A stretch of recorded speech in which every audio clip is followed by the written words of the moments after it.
This is just an access trail to where I can get to work on this side hill, right? And so with the road here, I mean, and I'm not really using this access trail during hunting season or anything. I just need to be able to get in here and do stuff. A forester told me one time when I first started trying to remove invasives, he said, first thing to do is put your trail system in to where you can get in there and work, because if you don't, you just keep trying to work from your edge, you're not going to get this accomplished. And I thought, man, and it's just straight up. A lot of the work I do as far as chemical in my woods, I'm trying to use 1 quart of Roundup per acre on my trails, and majority of the time that 1 quart doesn't kill the stuff that I'm wanting to keep alive, right? And so stuff's more resistant, right? Yeah. What's this one here? Is that a sycamore? Yeah. And again, what I'm just trying to do, you know, just get your, I don't want sycamore on high ground anyways. A sycamore is a low ground tree. It's not going to grow as good on high ground. This property, what I'm focused on is bringing some oaks back, and hard maple is what this property likes. They do real good, and black cherry. And so that's what I'm wanting to keep and have as lumber trees in the future. And about everything else, I'm just going to keep working over, right? This is kind of interesting. You just hack them back as you go. This is a tulip tree? Yeah. We had, so probably 7 years ago, we had a drought here, and there's an insect that eats on the leaves of the tulip trees. And so what it did with that drought is I probably lost 100 or more big tulip poplars that year, right? And so I talked to a forester. He said, well, it probably won't happen again, but a tulip poplar is not a tree that I'm after for wildlife. It's not a tree I'm after for lumber necessarily. It grows, but it shades out fast stuff around it, right? And so it's not one that I personally really want on my property. Here's something that's kind of interesting here, Jim. So it's a walnut stump. So typically we're on high ground. Walnuts don't do as good on high ground, but this is 4-year-old trees. You know what I mean? Because they come off sunlight. And they come off of this stump. So they have a huge root system feeding them. It's made so a 4-year-old walnut sapling, right? I mean, we're saying here, right? And so if you're wanting to produce timber on your property after you have had it logged, then one of the big things is getting sun to these stumps so these sprouts can stay alive, and you're going to have timber back faster if that's your desire than any other method. Well, this is number one of my top 10 bad advice things is killing stumps on a deer property. 100%, right? It's the worst thing you could think of doing. You can manage that root system and just keep using that massive root system to your advantage, whether it's cover, food, whatever it is, growing more timber, whatever you want, right? So, and I'm not, again, high ground walnut tree, that's not what I'm after. I want my walnuts in the lower ground. They're going to grow faster and do better. And I'm not really after trying to produce this into lumber in my lifetime, because it ain't going to happen yet, you know. But it's something to note, the rapid growth that comes off of the giant root system. And this is being produced by minerals that are coming from deep in the soil and bringing them up to the surface. These root systems are going deeper and pulling nutrients from way deeper than what a forb, goldenrod or something like that.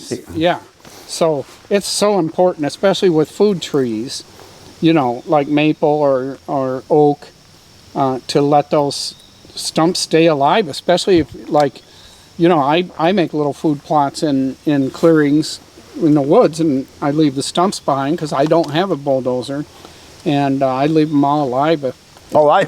Even with equipment, I want to leave the stump there, because I don't want to pull that stump up and then have to take all my topsoil and shove it into that hole to flatten the ground out again. You know what I'm saying? And what most feed the deer. I mean, they love these stumps. Most dozer or equipment guys, what they end up doing is shoving all your topsoil into a big pile along the edge of your plot, and it's because they don't want to get off and pick up that little log and move it or carry it over there, right?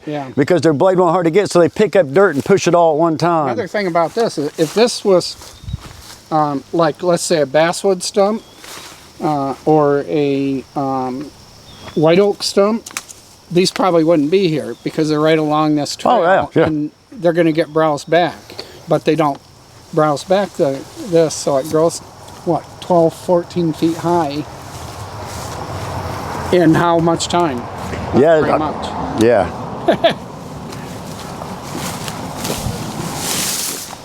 So in this valley, what I seen coming in over the, when I was hinge cutting last December is how the deer were coming across the road and the trails coming across the road. Mm-hmm. So I have a pop-up blind that I've set up down here last deer season and left it in there a year, which that's what I typically see you need to do on pop-up blinds, mm-hmm. have them out for a long period of time.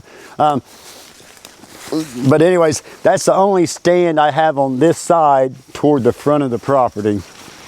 And like we was talking about thermal and all that earlier, low ground's extremely hard to hunt. Yes. Because of thermals, yeah, right? Absolutely. And if a deer science says they can smell 400 yards and you're down there in that swirling wind in that bottom, and Dr. Grant Woods had mentioned that it takes 20 minutes for a deer to browse and walk 100 yards, and that wind's changing every 5 to 10 minutes down there. It's extremely hard to be successful on a consistent basis, but I have that blind down there and I go crazy on my scent control, and it's only going to be hunted during the chase phase of the rut is what it's designed for, right? And a couple of times a year. Well, talking about the distance deer can smell, I've documented on November 15th, which is the opening day of hunting season, firearm season in Michigan. My neighbors shoot a young buck, and it runs about 150 yards along a fence row, and they come out and retrieve the buck in the morning, and I walk over and talk to them for a while, and I go back and I set up in my stand overlooking a CRP field with a food plot in it, and these two mature does walk out into that food plot, and the wind is coming straight from where those guys brought their four-wheeler and retrieved that deer, straight 300 yards, and both of those does went up at once and started backtracking. Yeah. They smelled them from 300 yards away. Now, if they were 300 yards away from the same guy's house, it wouldn't bother them at all. But they're not supposed to be there. Yeah, no, that's what it is. Yep, and they backed up and they trotted, and they got about 15 yards behind me, straight downwind with my set control. They stayed there for about a half an hour until a buck came and chased them off. Mm-hmm. They couldn't smell me from 20 yards or 15 yards, but they could smell them from 300. It's amazing. Oh, I agree. They're in the wrong place at the wrong time. They're not supposed to be there.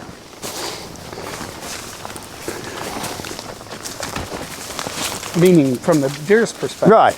No, 100%. Yeah, they figure out over time, like you just mentioned about the dog kennel, They know that those deer know those dogs can't get out of that pen. They can do all the barking they want, but they ain't coming out of there. A loose one. Yeah. Yeah. Boy, that is thick down there with those poplars, isn't it? Yeah. Oh, I almost went over. Put a clay spot there. So when I'm running that dozer around, I'm not trying to take any of my topsoil off at all, yeah. Right? What I'm using it here basically for is like a mower, right? To knock this down to where we can just get through here. So because of what I've had to work with, I've never mowed food plots on this property, right? And food plot mowing is the #1 way to keep weeds out, you know what I'm saying? Yeah, that's my #1 way. And I don't use specific herbicides like Craig Harper does. I just mow them. Right. Are you guys interested to walk down to that blind? Sure. Okay, it's a little bit of a hill, but so, access trail to get to stands, right? Yeah. Always have to be worked on. This one here could definitely take some more work. I'm not as shook up on leaves, but it's the sticks that we break, right? Yeah. And that noise I depends. don't like brushing against stuff either. Oh, I agree with you completely, right? I have those walk behind DR mowers, 2 of them, and I just absolutely love them. I go through this and just clear it out, and as I'm going, I whack off and make sure, whack off the branches and make sure. I'm not whacking off.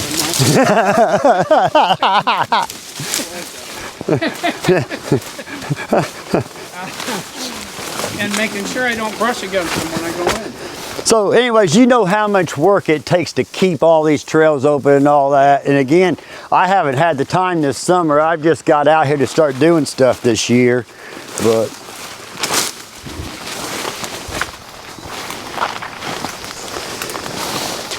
so the reasoning for this stand in this location, again, front of the property, travel corridor, what this valley here, at the end of it is the crop ground in the area, right? And so when the deer are coming across the road off the other properties or even off of my ground, they're using this. And you're using an access that they're not going to cross. Right. Yeah.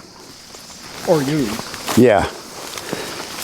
Now, you've seen it too. It's what we talked about putting pallets on your access trail, right? Yeah. And so I got some over here that I've had out here for over a year, just haven't got them put out on a couple of my access trails. But I'm trying it this year, but see, I don't know if you know, but guys came on when I posted that and said, oh, I've seen them walk on bridges and pallets and stuff. Well, yeah, they are, but I'm talking about a cul-de-sac, and they have no reason to walk into it, and adding those pallets is gonna just give them less reason. right. So they're probably Nothing is 100% that we're going to come up with it. I see it over and over, no matter what anybody's saying, right? Yeah.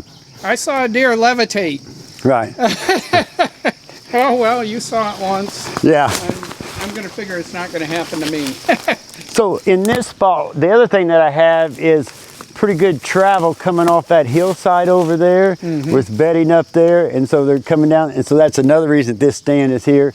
And it's a narrower spot in this here draw to pinch them down, get them a little closer to the stand. Yeah, and this is perfect. And again, this is probably... Is this a creek or just a pond? No, it's year round. Yeah. So and then some fish hitting the surface. Yeah, that's seeded.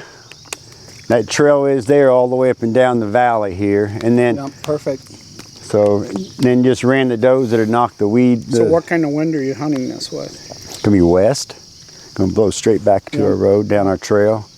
I try to get to access right where the wind's blowing because so often they're going to stop on your access trail if they're crossing it. You know what I'm saying? Yes. And if I can do my downwind and my access in the same spot, now don't get me wrong, usually I want to be able to shoot that in case I have one stop there too, right?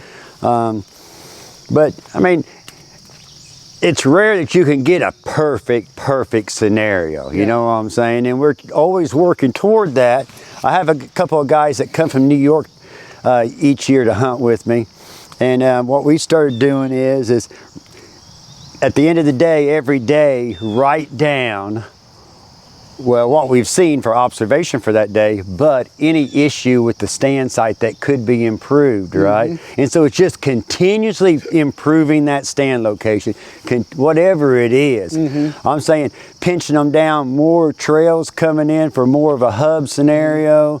I think it's critically important to have an access to the stand that they're probably not going to use and probably not going to cross, and that you can blow your wind into. And that allows us to hunt it more, right? I mean, that's the whole deal. Yeah. I'm hoping on each property to have my deer killed in 5 or 6 hunts, you know, and then the whole property sanctuary after that, you know. But I mean, like the first year I had 11 days involved in it, and I was pretty frustrated because that'd been longer than I'd been after one for a while, you know. But you know, till you get each place set up the best you can. One thing I have on this property, a lot of, as you see, is that vine honeysuckle, right? And I absolutely love that for winter browse and security cover. Well, you're not going to make good housekeeping deer habitat magazine cover with that. I know it, right? I'm always amazed at, you know, this plant is not going anywhere. You can't do anything about it. Yeah. It's sort of like global warming, you know. You can't do anything about it. You're just going to have to adapt to it. Right. And what you're doing is adapt to it and realizing that stuff stays green longer than almost anything else, and the deer eat it. Yeah. And it's like Modiflora rose in my area. Modiflora rose to me is a sign that I got enough light coming into my woods. And it hurts when I rub against it, but I just deal with that. But the deer eat it like it's chocolate candy. Probably 10 months out of the year, Yeah. at least they're on Modiflora rose. Yeah. The buds, the little rose hemps, Everything. the leaves. They'll take the whole stem with all its thorns and just chew it right down. Doing taxidermy, you would not believe how many thorns are in the face of a deer when you're trying to flesh the hide or the meat off the backside of that hide. They're loaded with thorns because that's where they live. That's where they live and it's what they eat. Yeah. Yeah. So, well, we'll go back That's up. quite a sharp drop you got here. It is, Yeah. yeah. It's hard to probably really appreciate it on camera, but try to get a good idea of just how steep it is coming up and down this hill. But the steeper the property, or the more terrain features, the more mature animals typically. Yes, I agree. It's Another thing, James hard to Kroll- hunt them. Yep. Another thing James Kroll says is a buck is always associated with a creek. Huh. I read his big textbook on management of whitetail deer, I think it's called. It was one of the earliest books written. And he says a mature buck is always associated with a creek. A drainage. Or a drainage, yeah.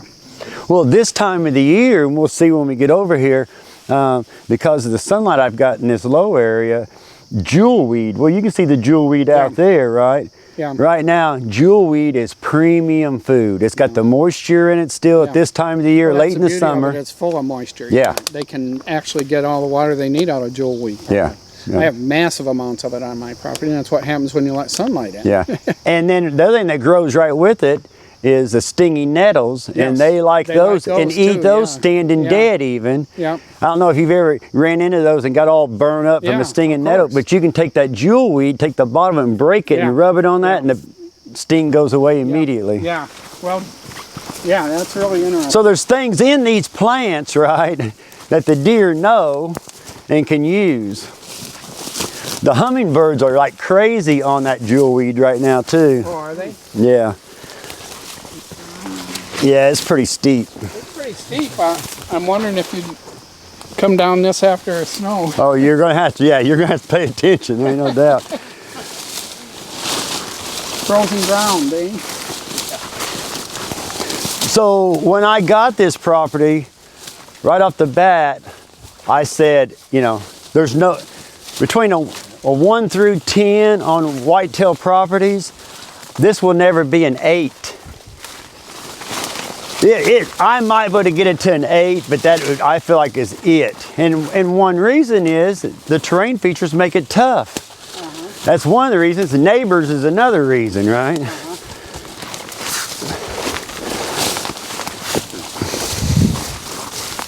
But I mean, I'm happy with the deer size that I've got here, and so I'm just saying it isn't going to be an extremely easy property to hunt. No, it isn't. But I was really intrigued when I went through my divorce a few years ago, and I sold my 130-acre property, which wasn't a particularly good property. It was probably a 6 because of the surrounding hunters were killing everything that moved. But my other property, I got to a point where I knew I was going to have an opportunity on a 4.5-year-old deer every year. Yeah. So I sold it. And I bought a 43-acre property in Coldwater. I got a little winded coming uphill. But I didn't care that it was a terrible deer hunting property. There weren't any deer living on it. You'd see cross-through trails here and there. That's what I wanted. Yeah. Because I wanted to see if I could take a 4 or a 3 and develop it into a 7 or an 8. Well, And I think I'm getting there. well, yeah, no, I agree. Yeah. To get to a 10, now you got to be in the right county, right? Yeah, That's got right. the right things and has for a long time. Yeah. I mean, there's just so many things that's going to take to get there. And maybe there's, I mean, I've really never ran into a 10 myself, right? But yeah, on this one here, I feel 7.5 is probably, maybe 8 might end up being max. But the type of things that we're talking about doing, the thing is, they work everywhere. Yeah. You know what I'm saying? Yeah. They're going These to things work. work everywhere. It's going to make this property a hunting property. It's not maybe going to be the best because of where you're at. I mean, Yeah. we're not going to go down to the mountains in Kentucky and come up with, you know, something that's consistently killing monsters, Right. the 180s and bigger. You know, soils and many other things are a factor. But no matter what, you go in there and start doing the habitat stuff, you're going to increase deer numbers and maturity of animals. 180s are almost a mythological feature anyway. I mean, 100%, right? they've done a big study on wild bucks in Texas over several years' time, and they found the average 4.5-year-old started to max out at about 135 inches. They did the same thing in Mississippi and with pen deer. All the food they wanted, health care, you know, everything, about 130, 135 inches is the average. So that Yeah. means a 180-inch deer is an extreme rarity. And it also means there's a lot of totally mature 120-inch, 110-inch bucks out Right. there too. Right. So the idea that you can take a property like this and grow a Boone and Crockett buck on it is it could happen, Right. but it's probably not going to happen, and you could win the lottery too. Right. No, you know exactly what you're saying. Yeah. But every single magazine has a picture of one of those bucks, and they're doing an article and telling you how to get one. Yeah. You know what? It ain't happening for most of us. I checked the record books one time years ago, and in the record books, it seemed to me like at the time it was around about 5,000 Boone and Crockett's ever right? In history, yeah. Yeah, 5,000. Right. Now, a lot of people don't put them in the books and all that, but you still think about how many deer. Yeah. Yeah, it's just a very small number reach that stature, just like a small number of people get to be 6 foot 8 inches tall. Right. So that shouldn't be a hunter's goal. A hunter's goal should be to get the top 10% or whatever their percentage is in their area. Right, to be realistic Right. on it. Yeah, I was telling Colin about, I feel that way about fishing, you know. I come back from Canada and I'm talking to a bait store owner. He said, "What you been doing?" I was up in Canada catching 100 walleyes a day, you know, up to 7 pounds. "Well, what are you doing today?" "I'm going to go out bass fishing out here on Petite Lake." He says, "Well, why would you do that? It's not going to be any good." And I said, "Oh yeah, it is. Because I've changed my expectation from 2 days ago to today. Yeah, Because I know I can't catch a 7-pound walleye here. right. So I don't expect to. I expect to have just as much fun catching a 2-pound bass." And that's the way hunters in areas like this should be. You know, what's the best in the area? Target that. Don't target the best looking picture in Sports Appeal.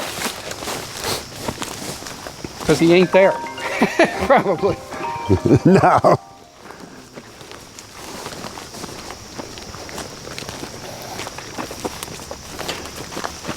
So because of the steepness of the hill and everything, this was an old logging road that I cleaned out to get to the bottom.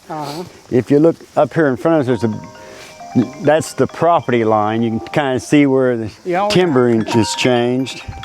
Yeah, where the sky closes up. Yeah, so, and then I have an access trail, or what I'm going to use to put fence up actually, down that line, right? And so, but because of So what kind of steepness, fence are you putting up? barbed wire. Yeah? And again, How many strands? well, on that line there, I'm doing 3 strands. And again, the whole idea is to mark the line permanently. Yeah. And, you know, so many landowners I go to, I say, well, do you know exactly where your line is? And we get over there. Oh yeah, we get over there and they don't have a clue 20, 30, 40 yards, right? And so I got the apps on my phone which help, but you know, I've learned to look for wire in trees and all kinds of different things. But marking the property line is I feel critical. And while we're on the barbed wire thing, I guess over the years on habitat and just hunting properties, I've seen people use wire a lot of times for pinching deer down and cattle, whatever, right? But when I first seen it was in Pike County, Illinois, and they put in a food plot, and then they would put big warm season grass right beside it, and then put the fence all the way around the warm season grass and have a gate right in front of the tree stand, right? Yeah.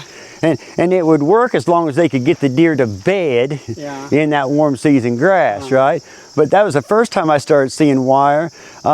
Actually, what I do now is nail it to trees, and I haven't done a whole lot of it. I've only been doing it for about 3 years, and I'm using it in the areas where the deer numbers are so high that when I hinge cut stuff, they eat every leaf off of the tree and kills it, right?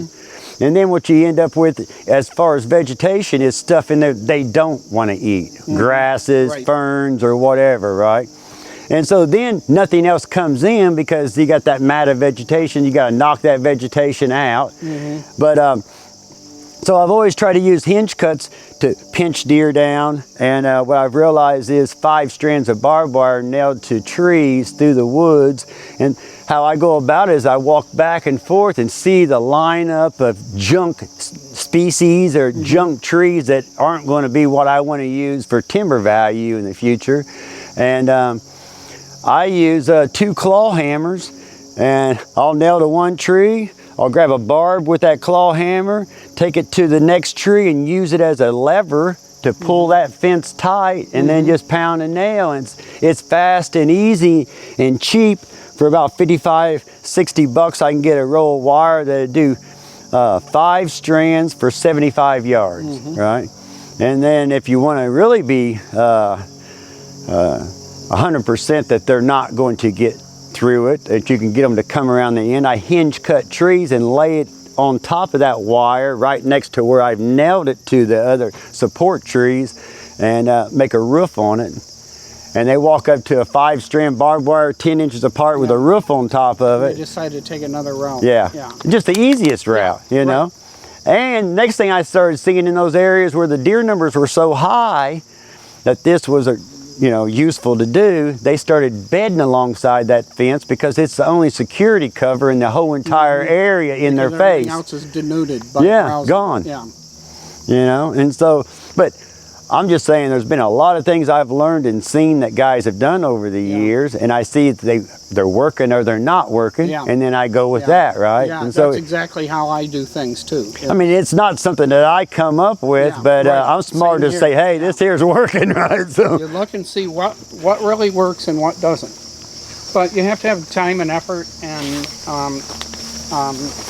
desire to do that. So again, on the plan, this big valley here, you can see how thick she's getting, is the corridor to the crop fields down at the highway.